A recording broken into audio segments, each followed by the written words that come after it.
So welcome once again in our online biology class. We are concerned with the topic biotechnology. From that we have seen going to see the transgenic animals. From that we have seen the cows which are developed by this technology. In today's lecture we will see the remaining animals which can be produced by this recombinant DNA technology.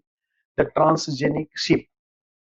मागच्या तासामध्ये आपण मला हे गायीचे जे काही वेगवेगळ्या variety आहेत कशा पद्धतीने या मेथड आपली जी रिकॉम्बिनंट डीएनए टेक्नॉलॉजी आहे याच्या सहाय्याने कशा पद्धतीने ट्रान्सजेनिक काऊ तयार केल्या कोणकोणते प्रोटीन्स आहेत कशा पद्धतीने ते थेरॅप्युटिकली माणसामध्ये वापरले जातात ह्या गोष्टी आपण बघितल्या होत्या याच्यामध्ये आपण ट्रान्सजेनिक शिप जे आहेत मेंढ्या ज्या आहेत मेंढ्या कशा पद्धतीने याच्यामध्ये तयार केल्या गेल्या त्यांचा वापर माणसामध्ये कशा त्याच्यासाठी केला जातो ते जे आहे ते या तासामध्ये आपण डिटेलमध्ये The gene transfer technology is applied in sheep to produce transgenic sheep, which are able to achieve better growth, meat production, as well as serve as bioreactors. When the sheep are developed by means of this technology, that is the biotechnology, the main outcome from the sheep is the meat production, as well as they can be served as the bioreactors. ते बघूयात आपण bioreactor कसं पण महत्वाचं जे काही शेळी पालन असेल किंवा मेंढी पालन असेल याच्यामध्ये दोन गोष्टीसाठी जास्त वापरलं जातं एक तर त्याचं मांस किंवा शीप मेंढ्या जर असतील तर त्याची लोकर म्हणजे या ठिकाणी आपल्याला त्याच्यामध्ये जे इम्प्रूव्ह क्वांटिटी आहे किंवा क्वालिटी आहे कशाची आहे त्याचे मांस आहे त्याच्यामध्ये असेल human growth hormone gene is introduced in the ship for promoting the growth and meat production the gene which is present in the human beings for the growth and development in the humans that was introduced into the sheep to promote the growth of that sheep as well as to increase the meat production in the sheep याच्यामध्ये genome introduce कुठला केला human growth genome introduce केला की ज्याच्या सहाय्यानं त्या मेंढ्यांमध्ये त्या शेळ्यांमधली ग्रोथ जास्त होईल आणि जास्त ग्रोथ झाली म्हणजेच काय होणार त्या ठिकाणी मीट प्रोडक्शन जे आहे ते मीट प्रोडक्शन वाढणार the bacterial genes CIS-E and CIS-M are concerned with the biosynthesis of cysteine amino acids involved in formation of keratin protein found in the wool.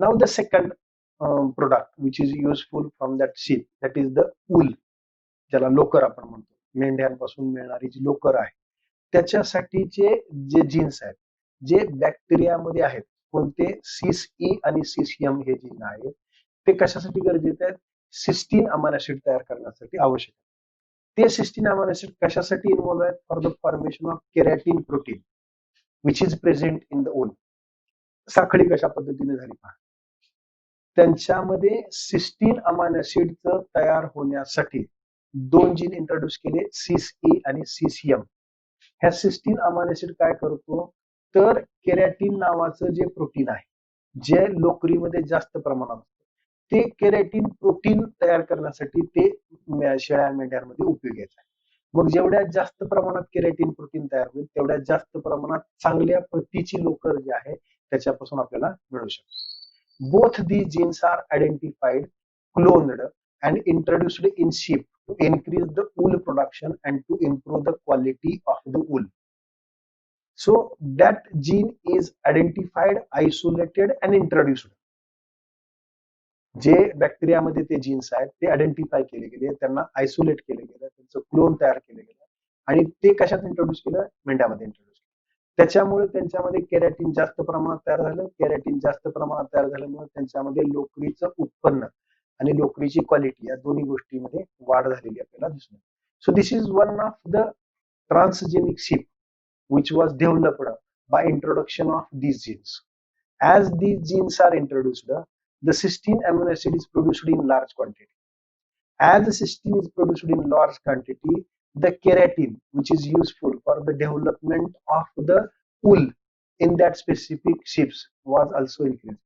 As the keratin was increased, the production of the that wool was also increased in the ship. म्हणजे टप्प्याटप्प्याने एकमेकाशी link झालं CIS-E आणि CIS-M हे जे jeans आहेत याच्यामुळे cysteine नावाचं अमिनो ऍसिड तयार होतं हे सिस्टीन नावाचं अमिनो ऍसिड जेवढ्या जास्त प्रमाणात तयार होईल तेवढ्या जास्त प्रमाणात काय तयार होणार आहे केरॅटिन तयार होणार जेवढ्या जास्त प्रमाणात केराटीन तयार होईल तेवढ्या जास्त प्रमाणात त्या मेंढ्यांमध्ये लोकर चांगल्या प्रतीची आणि जास्त प्रमाणात तयार होलेला दिसेल. त्याच्यामुळं हे एक अजून एक इन्व्हेन्शन आहे बायोटेक्नॉलॉजीचं, की ज्याच्या सहाय्याने ह्या ट्रान्सजेनिक शीप ज्या आहेत त्या अशा पद्धतीने तयार केल्या गेल्या की ज्यांच्यामध्ये जास्तीत जास्त लोकर जी आहे चांगल्या प्रतीची तयार केलेली दिसून येते. Then the development of transgenic pigs.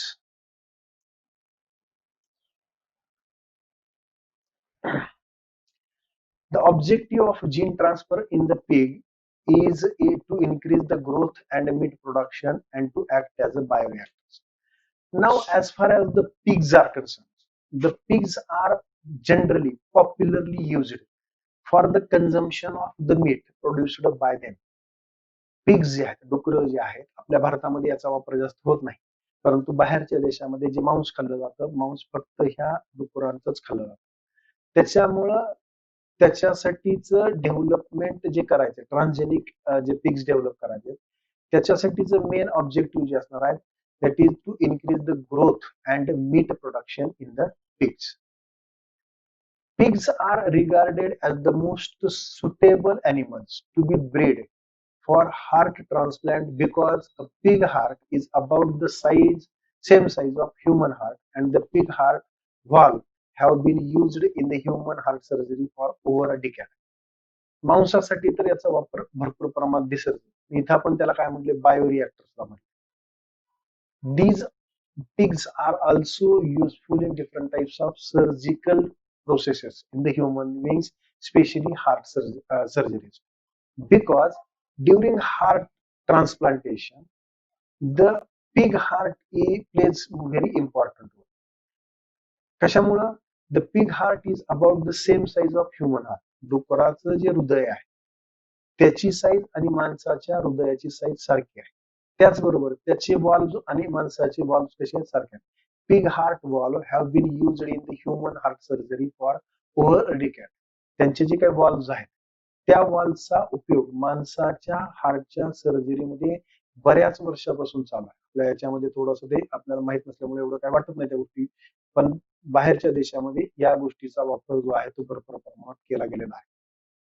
The pig clone is the first step towards the providing animal organs and tissues for the human transplant that is known as xenotransplantation. Xenotransplantation मागच्या याच्यामध्ये सांगितलं होतं the transfer of tissue, organ or the cells from one animal to the other animal that is known as xenotransplantation. So these pigs tissues or organs are useful for the transplantation of the organs or the tissues from the pigs to the human beings. ह्याच्यावरती भरपूर संशोधन झालेलं आहे आणि हे organ transplantation जे आहे या ट्रान्सप्लांटेशन मध्ये हार्ट सारखे जे ऑर्गन्स आहेत डुकरांमधले किंवा त्याचे काही टिश्यूज आहेत जे माणसांवरती अप्लाय होऊन ते माणसामध्ये मॅचअप होऊ शकतात, हे जे आहे ज्याला डिजेनो ट्रान्सप्लांटेशन म्हणलं जातं, याच्यासाठी डुकराचा सर्रास वापर जे आहे ते बाहेरच्या देशामध्ये बऱ्याच वर्षापासून तो केला जातो. So in this way, the pigs are also useful, which are developed by the transgenic technology. Therefore, these are known as the transgenic pigs. Then the transgenic fish. जसं आपण गाय बघितल्या किंवा मेंढ्या बघितल्या, डुकरामध्ये बघितलं, त्याच पद्धतीने मासे जे आहेत, the production of the meats. The commercially important fish like Atlantic salmon, catfish, goldfish, tilapia, zebrafish, common carp, rainbow trout, etc. are transacted with the growth hormone, chicken, crystalline protein, and Escherichia coli hygromycin resistance gene. So these are the certain kinds of types of the fishes which are generally consumed by the human beings. हे जे काही Atlantic salmon आहे, catfish आहे, goldfish आहे, ज्या वेगवेगळ्या tilapia वगैरे जे काही व्हरायटीज आता इथं सांगितलेल्या आहेत, ह्या व्हरायटीज माणूस स्वतःच्या खाण्यासाठी नेहमी वापरतो. परंतु याच्यामध्ये बऱ्याचशे जेनेटिकल चेंजेस केले because these fishes can be infected by certain kinds of bacteria or the other kinds of diseases. त्याच्यामुळे त्याच्यामध्ये काय केलं, त्यांच्यामध्ये ग्रोथ हार्मोन इंजेक्ट केला, त्यानंतर चिकन क्रिस्टलाइन प्रोटीन इंजेक्ट केलं गेलं त्याच्यासाठीचे जीन, किंवा इस्रेशिया coli हायग्रोमायसिन resistant genes. This is the pathogenic organism, bacteria, which can cause certain kinds of diseases in different types of animals. They can cause diseases in fishes also. So genes are introduced in the fishes to resist different types of diseases produced by Escherichia coli also. आता याच्यामध्ये काय केलं, हे जे मासे जे आहेत, जे मासे खाण्यासाठी सर्रास वापरले जातात, त्या माशांमध्ये कोंबड्याचे काही जीन्स इंट्रोड्यूस केले की ज्याच्यामध्ये क्रिस्टलाइन प्रोटीन कोंबड्यांच्या याच्यामध्ये जास्त असतं, ते इंट्रोड्यूस केलं. ग्रोथ हॉर्मोन, जेणेकरून त्याची माशांची वाढ लवकर व्हायला पाहिजे. आणि इस्ट्रेशिया कोलायपासून जो हायग्रोमायसिन नावाचा रोग होतो, त्याला रजिस्ट करणारं सुद्धा जीन काय केलं गेलं, इंट्रोड्यूस. त्याच्यामुळं काय होतं की ह्या ज्या फिशेस आहेत ह्यांचं उत्पन्न जास्त प्रमाणात होऊ शकतं. नुसतं उत्पन्न म्हणजे क्वालिटीच वाढत नाही, तर त्याचबरोबर काय वाढलं, त्याची क्वांटिटी सुद्धा त्या ठिकाणी वाढलेली दिसून येऊ शकते. Transgenic fish shows increased cold tolerance, improved growth, and it is the quantity and quality of the fish proteins as well as its preservations are the factors affecting the economic value of the fish. As far as the fishes are concerned, when they are collected, they are stored, that is the cold storage. Therefore, cold tolerance is increased. Then improvement in the growth, fast growth, and quantity as well as the quality of the fish proteins are also increased. And as well as its preventions are the factors affecting the economic value of the fish. जर आपल्याला माशांचं आर्थिक उत्पन्न जे काही घ्यायचं आहे, त्याच्यामध्ये ह्या सगळ्या गोष्टी कारणीभूत आहेत. कोणत्या गोष्टी आहेत? ते कलेक्ट केल्यानंतर कशामध्ये स्टोअर केलं जातं? बर्फामध्ये. त्या बर्फामध्ये चांगल्या पद्धतीनं व्यवस्थित स्टोअर झाले पाहिजेत. त्यांची ग्रोथ जास्त असली पाहिजे. त्यांचं फिश प्रोटीन चांगल्या क्वालिटीचं असलं पाहिजे. या सगळ्या जर गोष्टी असतील तर त्या जास्तीत जास्त इकॉनॉमिक इम्पॉर्टंट आहे. So the fishes are developed by this recombinant DNA technology, which are known as the transgenic fish. They show all these different types of characters in increased quantity.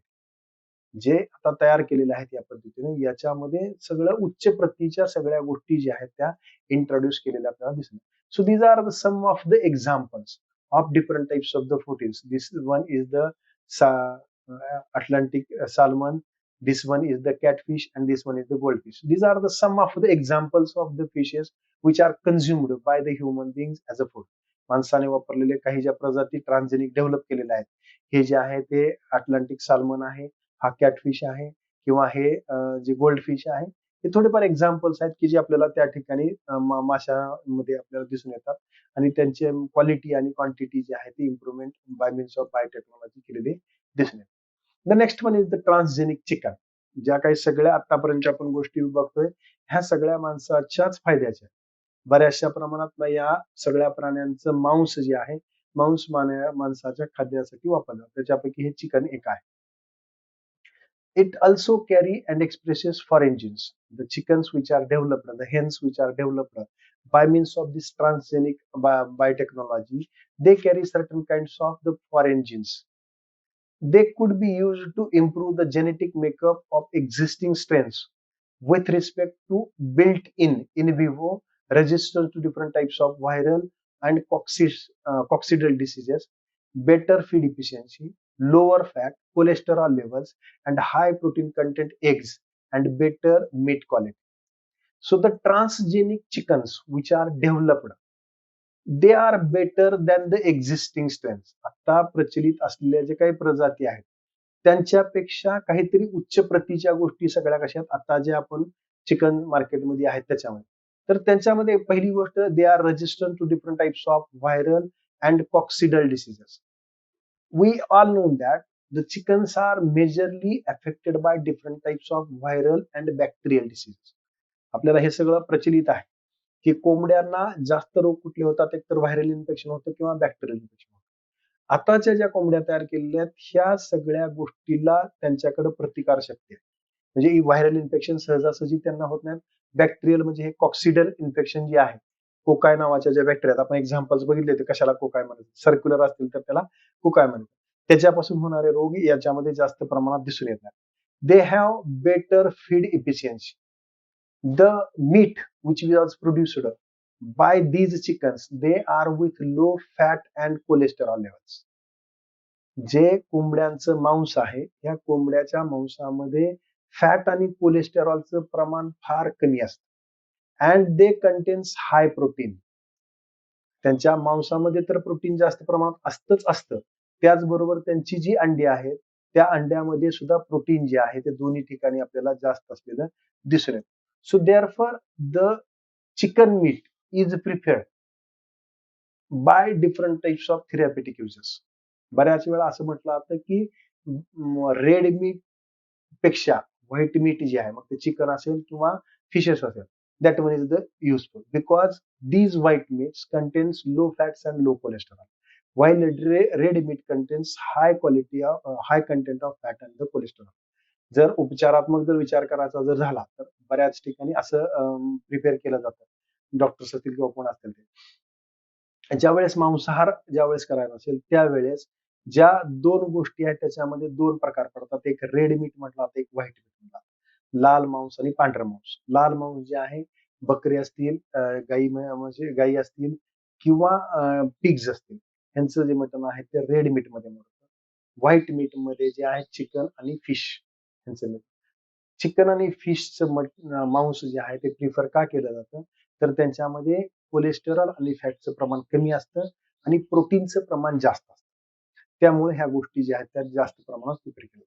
So this is the example of the chicken. हे काय सगळ्याला माहितीच आहे. कोंबड्या ज्या आता मार्केटमध्ये ज्या असतात, आपल्याकडे ज्याला ब्रॉयलर म्हटलं जातं, त्या ब्रॉयलर जे आहेत त्या ह्या ट्रान्सजेनिक चिकन्स आहेत की त्यांच्यामध्ये ह्या सगळ्या कंटेंट ज्या आहेत त्या भरपूर प्रमाणात आपल्याला वाढलेल्या दिसून येतात, जेणेकरून माणसाला त्याचा जास्तीत जास्त फायदा जो आहे तो झालेला दिसून येतो. So these are the some of the different types of the animals which are called as the transgenic animals, which are improved by means of genetic recombinant technology. They contain the different types of quality as well as improvement in the quality as well as quantity of their product, and also they are resistant to different types of the diseases. So in this way the animals are modified with the help of addition or elimination of certain kinds of the genes. Therefore those animals are called as transgenic animals or genetically modified animals. In the next lecture we will see the remaining part of this topic.